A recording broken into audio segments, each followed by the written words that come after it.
Ibyishimo mfite ubu birandenze,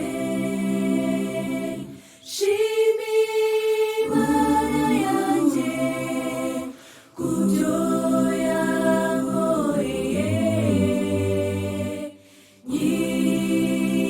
nyibariza gukomera kwayo, nishimirwe iteka irabikwiye. Umutima wanjye uranyuzwe,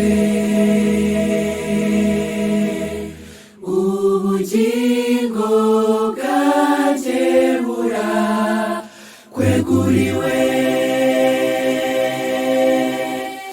amaboko yanjye nayagukorere,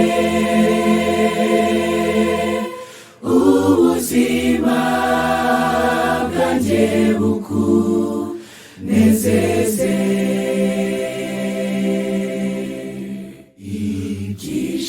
Ibyishimo mfite ubu birandenze, shimira Imana yanjye ku byo yankoreye, nyibariza gukomera kwayo, nishimirwe iteka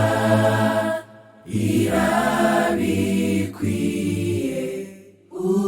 Umutima wanjye uranyuzwe, ubugingo bwanjye burakweguriwe,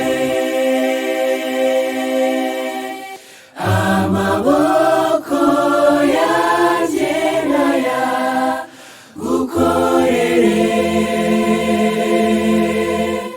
ubuzima bwanjye bukunezeze. Mutima wanjye uranyuzwe,